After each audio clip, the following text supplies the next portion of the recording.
예, 잘 지내고 계시죠? 오늘 수요 예배 하나님 말씀 함께 참고하면서 또 은혜를 나누도록 하겠습니다. 오늘 함께 살펴볼 하나님 말씀은 고린도후서 11장 10절부터 15절까지 말씀을 보겠습니다. 제가 읽겠습니다. 그리스도의 진리가 내 속에 있으니 아가야 지방에서 나의 이 자랑이 막히지 아니하리라. 어떠한 연고뇨 내가 너희를 사랑하지 아니함이냐 하나님이 아시느니라. 내가 하는 것을 또 하리니 기회를 찾는 자들의 그 기회를 끊어 저희로 하여금 그 자랑하는 일에 대하여 우리와 같이 되게 하려 함이로라. 저런 사람들은 거짓 사도요 교회의 역군이니 자기를 그리스도의 사도로 가장하는 자들이니라. 이것이 이상한 일이 아니라 사단도 자기를 광명의 천사로 가장하나니 그러므로 사단의 일꾼들도 자기를 의의 일꾼으로 가장하는 것이 또한 큰 일이 아니라 저희의 결국은 그 행위대로 되리라. 아멘. 이제 사도 바울이 이 고린도 교회 성도들, 특별히 교회를 어지럽히고 또 이제 그리스도의 뜻에 반하면서 이제 살아가는 사람들. 근데 그들은 자기를 오늘 본문에 있는 말씀도 그랬잖아요. 이거 15절 말씀에 사단의 일꾼들도 자기를 의의 일꾼으로 가장한다, 포장한다는 거예요. 그래서 이 교회, 고린도 교회에서 이렇게 하나님께서 원치 않는, 기뻐하시지 않는 그런 어떤 그 삶의 양식을 취하면서 교회를 어지럽게 하고 성도들을 미혹하는 이런 모든 것에 대해서 바울이 아주 상당히 강한 어조로 오늘 말씀을 증거하고 있습니다. 그들에게 경고하는 그런 내용이 되는 거죠. 비록 이 편지를 통해서 그렇게 경고를 하지만 사단은 굉장히 그 마음속에 분노하는 마음이 있었던 것 같아요.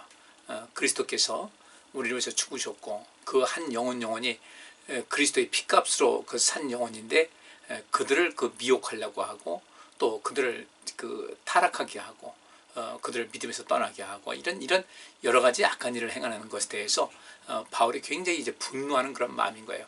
이 바울의 분노하는 마음은 역시 하나님의 그 마음과 같겠죠. 왜 이렇게 분노했을까? 영혼을 사랑하는 마음이 강하기 때문에 그래요. 생명의 소중함을 여기는 사람들은 살아가는 방식 자체가 달라요. 우리는 좀 우선 첫째로 우리 자신의 생명을 소중히 여길 수 있어야 되고요. 자기 자신을 많이 사랑하세요. 자기 자신을 사랑하지 못하게 되면 그 이웃 사랑이 실천이 안 됩니다. 그러니까 자기를 사랑할 줄 아는 사람, 뭐 그렇다고 해서 이기적인 그런 것은 아니에요. 바꿔 말하면 자존감이 높다는 거, 또 자기의 생명도 소중하다는 거, 또 자기가 역시 하나님의 사랑을 받고 있는 그런 아주 소중한 존재라는 사실을 인식하고 살자는 거죠. 뭐 어떤 사람들은 자기를 위해서는 아낌없이, 성경에도 그 말씀이 있지만 자기를 위해서는 아낌없이 쓰고 자기를 위해서는 모든 것 다 해주는데 남을 위해서는 그렇게 하지 않고 주를 위해서 하지 않는 그런 사람들 있잖아요. 이제 그런 것이 아니라 항상 제가 말씀드리는 대로 하나님을 기쁘시게 하고 다른 사람의 유익을 위해서 인생 살고 그러면서 자기 자신도 사랑할 줄 아는 이런 삶의 양식이 아주 매우 중요하다는 것입니다. 그런데 왜 이렇게 교회를 어지럽히는 사람들, 이 사람들은 도대체 무슨 이유 때문에 그럴 것인가? 왜 교회를 이렇게 어지럽힐까? 결국은 욕심 때문에 그렇습니다. 교회 내에서 자기가 어떤 그 위상을 차지하고자 하는 그런 거예요. 여러분들 이 고라 같은 경우에 그 반란 같은 거예요. 고라의 반란이거든요. 그러면 이 고라의 경우도 역시 마찬가지로 왜 그렇게 반란을 벌이는가? 다른 것도 아니에요.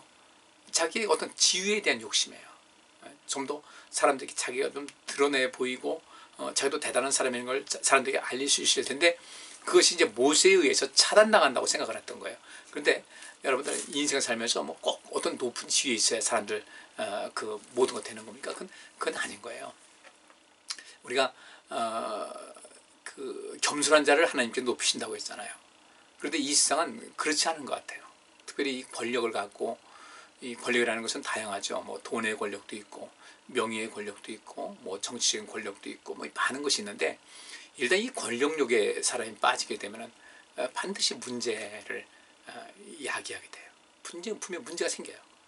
그래서 우리는 이제부터 나를 사랑하되 하나님도 사랑할 줄 알아야 되고 또 모든 사람들, 그 주변 사람도 사랑할 줄 아는 그런 가운데서 자기도 사랑할 줄 알아야 되는데 이런 그 자존감이 낮은 사람들은 자기를 있는 그대로 나는 왜 나를 사랑해야 되는가? 나는 왜 소중한가? 나는 이 세상에 단 하나밖에 없는 존재이기 때문에 누가 뭐라고 해도 굳이 다른 사람들에게 인정을 받는 것 때문에 내가 높아지는 것이 아니라 내가 어떤 뭐 감투가 있거나 내가 뭐 가진 것이 있거나 권력이 있거나 해가지고 거기서 이름을 내는 것이 아니라 그냥 나는 그 자연인으로서 한 그 인격체로서 나는 소중하다는 생각을 갖게 되면은 뭐 다른 거 그게 굳이 자기 자신을 휘저을 수 있는 우리를 휘저었고 또 이렇게 그 시험 빠뜨리고 이런 일은 있을 수가 없다는 거죠. 그러니까 결국 이 고라 같은 경우도 이스라엘 백성들 사이 속에서 자기 어떤 위상을 나타내고자 하는 불필요한 욕심 때문에 하나님을 거역하고 또 모세와 각을 세우고 그러다가 그들이 다 죽고 말았어요. 우리는 우리 이 신앙생활을 어떻게 될 것인가를 좀 관심 가지시면서 절대로 어떤 그 우리 교회 일이라든지 가정이라든지 이런 것에 평안을 추구하는 그런 평안의 사도가 다 되시고요. 특별히 우리 자신도 내 안에서 그 뭔가 분노가 끌어올릴 수가 있고 뭐 여러 가지 부정적인 생각이 이렇게 발생할 수가 있어요. 근데 이럴 때 우리는 우리 스스로를 잘 다스려야 돼요. 뭐 흔히 말하는 대로 그 싸움은 말리고 흥정은 붙이라고 했잖아요. 근데 우리는 우리 생각과 이 마음 사이 속에서 다툴 때가 있어요.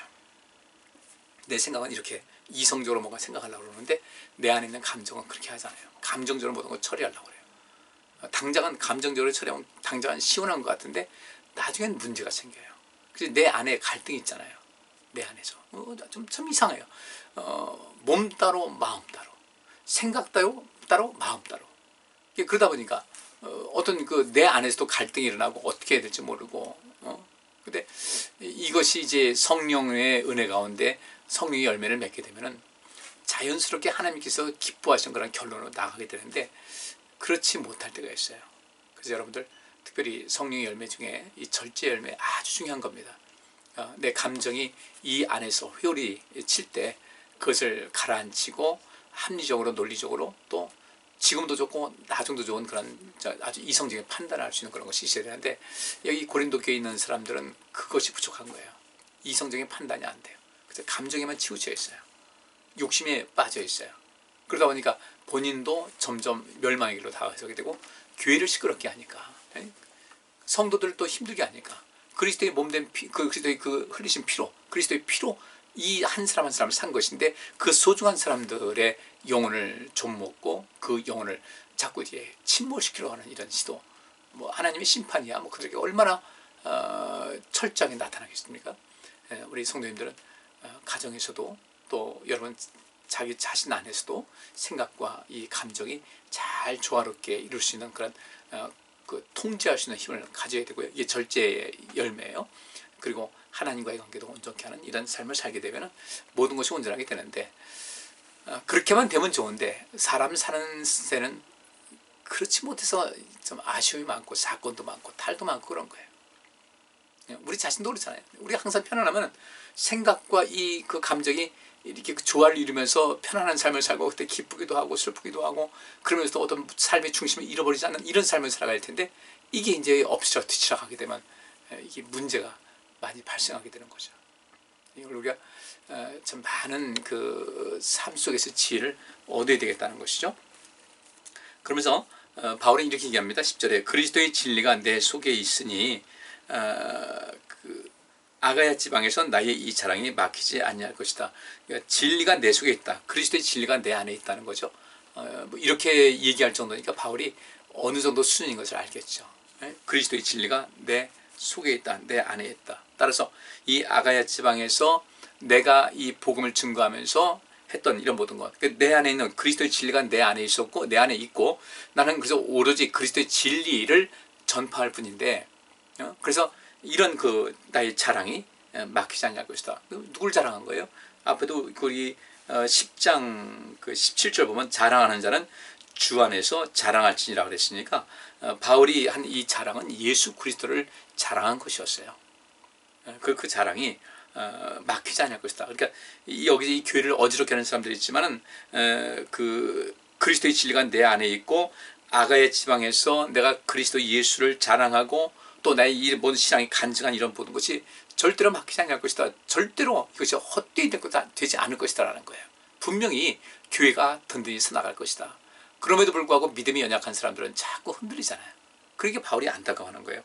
그러면서 11절 어떠한 영혼요 내가 너희를 사랑하지 아니함이냐 하나님이 아시느니라. 그러면 바울이 왜 이 자랑, 그리스도 안에서 자랑을 하고 그리스도를 자랑하고 자기 이야기를 해도 그리스도 안에서 자랑하고 하는 이런 모든 것, 이렇게 하는 것이 절대로 헛것이 되지 않는다는 거예요. 왜? 그 자체로 그리스도의 진리라고 했으니까, 참된 그리스도의 그 진리가 내 안에 있기 때문에 내가 한 이 자랑이 절대로 막히지 않는다. 왜냐? 11절 보니까 어떠한 영혼요 내가 너희를 사랑하지 아니함이냐 하나님이 아시느니라. 바울은 이 고린도 교회, 비록 이 교회를 어지럽게 하는 이런 사람이라 할지라도 바울은 끝까지 그들을 온전케 하고자 하는 그런 간절한 마음이 있었어요. 그러니까 내가 너희를 사랑하지 아니함이냐 하나님이 아신다는 거예요. 난 여전히 여러분들을 사랑합니다. 여러분들이 지금 교회를 어지럽게 하고 혼란스럽게 하고 하나님의 뜻에 반하는 이런 모든 행동을 해서 내 마음도 아프고 하나님께서 아프시지만 여전히 나는 여러분들을 사랑합니다. 그 사랑을 받을 수 있을 때 그 절대로 선을 넘지 말고 돌아오라는 것을 바울이 이야기하죠. 그러면서 12절 보면 좀 강하게 이해합니다. 내가 하는 것을 또 하리니 기회를 찾는 자들의 그 기회를 끊어 저희로 하여금 그 자랑하는 일에 대하여 우리와 같이 되게 하려 함이로라.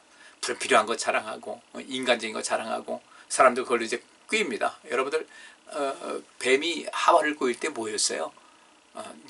이 선악과를 먹으면 선과 악을 알게 하는 이 나무의 실과를 먹으면 너희 눈이 밝아서 하나님과 같이 된다고 했으니까, 이 교회를 여기서 교회를 어지럽게 하는 사람들도 되게 똑같이 그렇게 해요.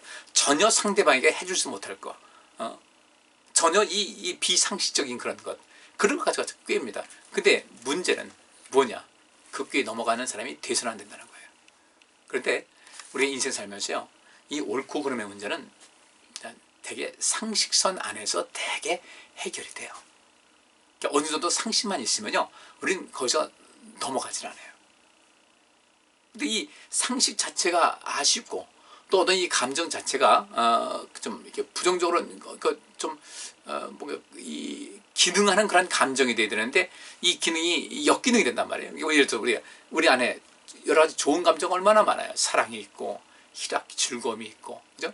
온유한 마음이 있고, 이거 내가 잘 절제해야 되겠다 이런 마음, 이게 다 기능하는 거예요. 하나님께서 본래 우리에게 주신 우리 신체 구조와 정신 구조 이런 모든 뇌 구조를 통해서 기능을 한다는 거예요. 뇌가 정상적으로 기능을 하게 되면 치매 안 오잖아요.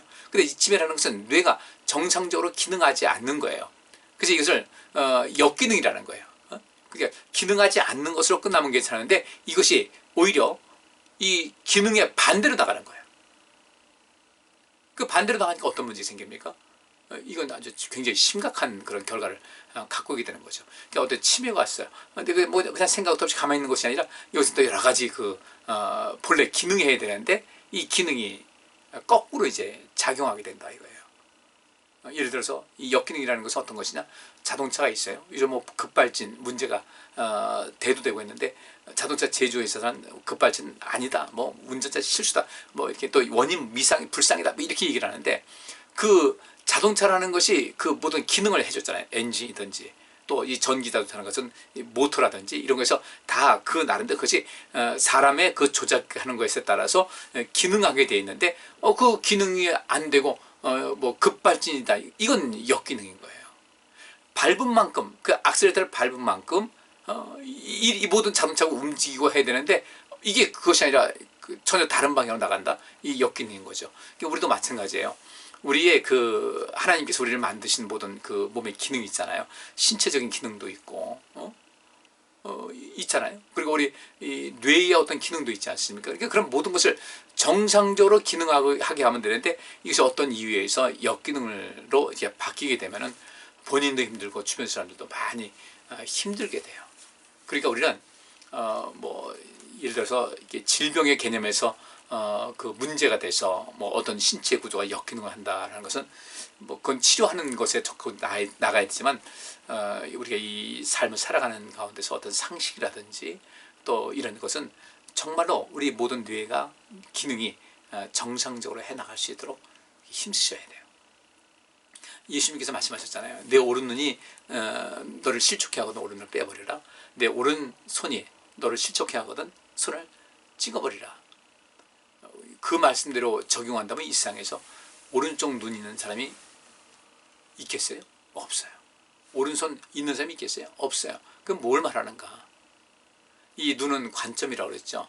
이게 오른 눈이 너를 그 실족해 하거든요. 그랬으니까 전에 한번 설계했어요. 내가 이 모든 세상을 바라보는 관점이 옳다라고 생각을 했는데 그것이 옳지 않다는 것을 알았다 할 때는 빨리 돌이키라는 거예요. 그 생각을 떨치라는 거죠. 오른손, 이 손은 행동의 대표적인 기능하지 않습니까? 내가 이제까지 행동해 왔어요. 근데 그것이 이게 아니었다. 단호하게 그저기다 돌아서라는 거예요. 바울도 지금 이 고린도 교회 성도들에게 그런 의미로 이 이야기를 하고 있거든요. 그래서 나는 내가 하는 것을 앞으로 계속할 것이다. 이렇게 교회를 온전케 하기 위해서 하는 것을 계속할 텐데 또 기회를 찾는 자들의 그 기회를 끊어서 그리고 이 역기능적으로 작용하는 이 많은 사람들 그리스도의 뜻에 반하게 사는 사람들을 내가 그 기회를 끊어서 저희로 하여금 그 자랑하는 일에 대하여 우리와 같이 되게 하려 다시금 정상으로 돌아와서 정상적인 신앙생활 돌아와서 그리스도를 높이고 교회를 든든하게 하는 그런 사람으로 만들고자 하는 그런 간절함이 있다는 것을 말하고 있습니다. 근데 그렇게 돌아오기가 쉽지가 않잖아요. 잘 돌아오려고 하지 않아요. 그래서 거기 이 바울이 이야기하기를 저런 사람들은 거짓 사도요 교율의 역군이다. 자기를 그리스도의 사도로 가장하는 자들이다. 이걸 실제로 우리 그 평신도적인 입장에서 생각한다면 저는 또 목회자니까 또 목회자 입장에서 생각한다면 어떤 것인가 거짓 사도다. 그다음에 교율의 역군이다. 거짓을 담는 역군이다. 또 자기를 그리스도의 사도로 가장하는 그런 자들이다. 우리 여전히 우리는 죄성이 우리를 지배하지만은 이제는 조금씩 죄에서부터 이제 멀어져야 되고 의로운 삶으로 가까워져야 돼요. 우리 평신도 입장에서도 마찬가지고 이 목회자 입장에서도 마찬가지예요. 주님의 참된 사도로서 주님의 참된 제자로서 주께서 원하신 그 길을 걷는 어떤 생명의 길을 걷는 그런 사람으로서 절대로 가장하지 말고 인생을 진실되게 살자는 거예요. 자꾸 이게 가장한다는 것이 이게 이제 그 페르소나라는 그런 문제인데요. 근데 이 세상에 참 그런 사람이 많아요. 옛날에는 지금은 조폭, 지금 조폭들 하고 옛날 조폭은 다르죠. 옛날 조폭들은 그야말로 덩치를 키워가지고 사람들을 위협하고 협박하고 물론 그런 것도 지금도 있긴 있어요. 근데 지금 그때보다는 지금 많이 달라졌어요. 어떻게 달라졌는가? 이제는 조폭이 그렇게 그 상대방을 그 제압하는 그런 그 못된 버릇은 그대로 갖고 있죠. 협박하고 때로는 그들을 상해를 가하기도 하고 뭐 이런 일이 여전히 있는데 그전같이 뭐 패싸움하고 다니고 그러는 건 아니에요. 근데 패싸움하고 다니면서 그런 건 아니더라 할지라도 여전히 그들은 그러니까 아주 조용한 것 같은데 그 속에서 많은 평범한 사람들을 위협을 하고 협박을 하고 공갈치고 해가지고 자기들 일을 뜯어먹는 그런 일을 합니다. 그리고 이제 이들이 거의 기업화가 됐어요. 이번에도 광주 그 건물 무너진 곳에 뒤에 조폭들이 이제 작용하고 있다. 그들이 그런 일을 뭐 철거 작업하는 거 회사를 하나 만들어가지고 하는데 그냥 똑같이 입찰해가지고 하면 좋은데 이들은 그 조폭의 기질을 못 버리고 해가지고 어떤 입찰 들어갔을 때 다른 경쟁업체를 이제 처음에는 뭐 우리가 좀 남은 줄 테니까 뭐 이거 우리가 넘겨달라. 그러면 그쪽에서 이제 넘겨주면 자기가 좀 이익이 덜하니까 그렇게 안 된다 그러면 협박도 하고 공갈도 치고 해가지고 물러나게 하고 자기들이 그 일을 맡아서 하고. 근데 그렇게 하다 보니까 그들은 자연히 사람들 생명을 소중히 여기는 사람인가요? 아니잖아요. 그러다 보니까 이제 그 일하는데 경쟁업체들을 협박을 하고 위협하고 공갈치고 또 때로는 그들에게 상해를 가하고 이렇게 그 사람들 물러나는 이유가 그것 때문에 무서워서 그러는 거 아니에요. 근데 그들이 회사를 차려가지고 합법적으로 한다는 거죠. 이번에 이 사람도 마찬가지예요. 거기 조폭 하나. 근데 그 회사에 관계된 사람이고요. 조폭이에요. 또 5.18 뭐 부상자 협의회 뭐 회장했다나 뭐 그 사람들이 그렇게 하니까 5.18에 그 정말 그 아픔을 겪고 있는 사람들 마땅히 존중받아야 할 사람들이 대접 못 받는 거예요. 이런 사람들이 있기 때문에. 근데 그들은 지금 포장을 하고 있잖아요. 그래서 정상적인 방법으로 법인을 설립을 하고 회사를 만들어가지고 그렇게 나간다.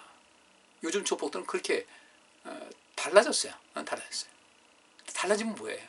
겉보기는 달라졌지 속으로는 못된 짓은 다 하고 다니는 똑같이 하고 다니는 우리가 인생을 거짓된 인생, 뭐 남에게 귀울이 없고 사기치는 일하는 사람들, 그것도 자기를 그리스도의 사도로 가장하는 사람들, 우리가 예수님께서 그 진실로 진실로 내게 이르노니라고 할 때 그 진실로 진실로라는 그런 말이 그 아멘이라는 단어가 쓰여졌어요.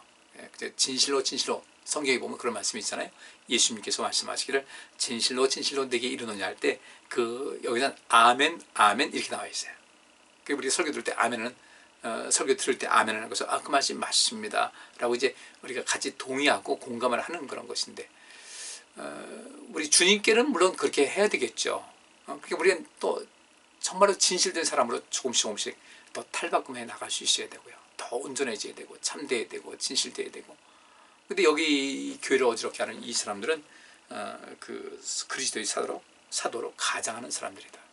절대 우리 그 가면 쓰지 말자고요. 아까 내가 페르소나라는 그런 말을 하려다 이렇게 말이 여기까지 나왔는데, 자꾸 이렇게 외적인 것으로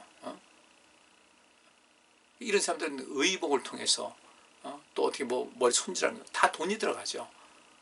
그리고 또 거기다가 이제 또 어떤 직함을 얻고자 하고 또 명예를 하려고 하고 돈을 가지고 해서 자기가 좀 남다른 사람이라는 것을 자꾸 보여주려고 하는 그런 거예요.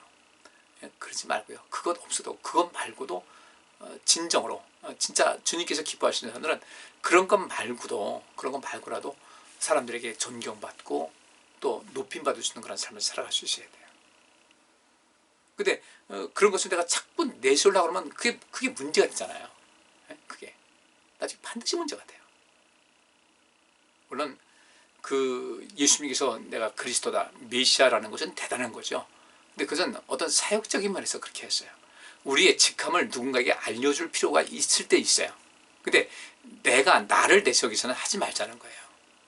누군가 내 직함이 이렇다는 것을 내세우고 내 신분을 내세운다 할지라도 그것은 누군가를 위해서 그걸 하는 것이 더 중요하잖아요. 자기를 위해서 그렇게 하지 말고요. 참 중요한 문제예요. 우리 그런 면에서 그러면서 그 바울이 고린도 교회에 이렇게 문제를 야기시키는 그런 사람들을 뭐라고 하냐면 14절에 이것이 이상한 일이 아니라 사단도 자기를 광명의 천사로 가장한다. 그러니까 교회 안에도요, 뭐 거짓 사도, 뭐 사기꾼 같은 그런 사람들, 또 그리스도의 사도로 위장하고 있는 사람들 얼마든지 있을 수가 있어요. 그러니까 우리 교회는 우리가 지켜야 돼요. 우리 스스로가. 그래야 모든 것이 온전하게 돼요. 근데 이 교회를 함부로 대하는 사람들이 있거든요. 지금 믿음이 없어요. 구원받지 못한 사람이라 그래요. 교회라는 것은 절대로 이렇게 시끄럽게 하면 안 돼요. 사람이 사는 같이 있다 보니까 교회도 문제가 있을 수가 있고요. 저도 문제가 있을 수가 있어요. 사람인데 이럴 때는 어떤 문제가 발생하게 되면은 이것을 막 당을 지어가지고 하면 안 돼요. 당사자하고 1대1로 얘기를 하고, 근데 안 된다, 증인되어 이렇게 얘기를 하면서 무엇이 옳고 그른지를 판정을 하고 교회를 더 그렇게 해나가야지, 이거를 따로 사람들 규합을 해가지고 이렇게 아주 비겁한 거예요. 이거 하나님께서 정말 기뻐하지 않는 거예요. 근데 이런 일이 한국 교회에서 뭐 허다하지 않습니까? 왜냐하면 룰을 몰라서 그래요. 룰을 몰라서. 그렇게 하는 또 이렇게 어떤 세력을 규합해서 하는 사람들은 자신이 없어서 그래요. 그렇게 하지 않고도 얼마든지 할 수 있잖아요. 저도 저는 죄직회 할 때 제가 마치 누구한테 돈을 줘야 되는데 교회에서 분명히 지출을 내가 받아가지고 갔는데 그 사람한테 받았습니까? 나 안 받았다고. 그게 안 받았다는 사람도 거짓말한 거예요. 참 답답한 거죠. 그러니까 또 그 말을 또 들었으면 저한테 와서 어떻게 된 거냐고 물어보고서 이거를 정리를 해야 되지 않겠어요. 근데 그분도 또 그걸 꽁하고 있다가 재직회 때 그냥 문제를 퍽 터뜨려 버리는 거예요. 그때 목사님 돈 지출해가지고 준다고 받아가지고 와서 왜 안 줬습니까? 참 난감하죠. 그래서 이제 그 자초지정을 쭉 얘기를 했어요. 이러이러한 얘기를 해주고 이렇게 된 것이다. 그러니까 얼마나 그래요. 나중에 저한테 그렇게 재직했던 그 말씀하신 분한테 내가 따로 얘기를 했어요. 왜 그런 방법을 합니까? 결국은 여기서 얻은 것은 뭐가 있습니까? 그 말을 해가지고 얻은 것이 뭐가 있냐는 거죠. 자기 자신은 못쓰게진 거죠. 그때 나한테 이게 와서 이렇게 됐는데 이런 말을 들었는데 어떻게 된 겁니까? 내 얘기가 있으면 충분히 거기서 대화가 나눌 수 있었고 또 모든 건데 그러면 그 사람이 그렇게 얘기했으니까 그렇다 그러고 그러면 왜 그 사람을 말은 듣고 왜 담임 목사 말을 안 들어요? 그 사람이 거짓말한 건 그 사람인데. 그러니까 우리가 인생을 살면서요 정말 조심할 것이 있어요. 여기 있는 말씀대로 사단의 일꾼들도 자기를 의의 일꾼으로 가정하는 것이 큰 일이 아니라는 거예요. 뭐 그게 어떻게 그런 일이 있을 수 있지? 아니라는 거예요. 비일비재하다는 거예요. 근데 저희의 결국은 그 행위대로 될 것이다. 자, 결론 맺습니다. 바울이 여기서 이야기하고자 하는 것은 교회의 어떤 질서를 세우고 교회의 어떤 분명히 지금 고린도 교회도 문제가 있어 이런 얘기가 나오는 거잖아요. 그 바울은 거기서 이런 바울에 대해서 온갖 악담을 하고 또 이들을 휘어놓고 교회를 아주 흔드는 이런 데서 바울은 자기 자신을 변호할 수 있는 그런 기회조차도 박탈된 상태에서 이렇게 얘기를 하는 거예요. 지금 같으면 전화라도 할 수 있는데 그거 아니잖아요. 그러니까 이런 모든 것을 전해 듣고 그러니까 그 당시 교통이나 통신 수단이 별로 없는 가운데서 얼마나 나중에서 얘기 들었겠어요. 또 그 대안이 지금 바로 갈 수 있는 입장도 아니고 그러니까 바울이 어쩔 수 없이 편지를 써가지고 이 이야기를 하고 있는 것이거든요.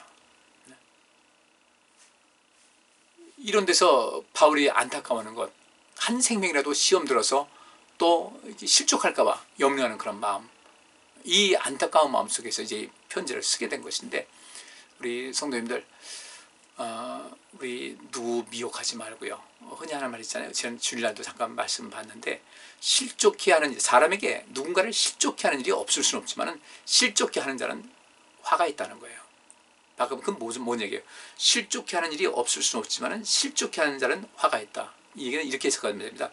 누군가에게 내가 말을 실수든지 뭔가 해가지고 그 사람을 실족할 단계까지 갔어요.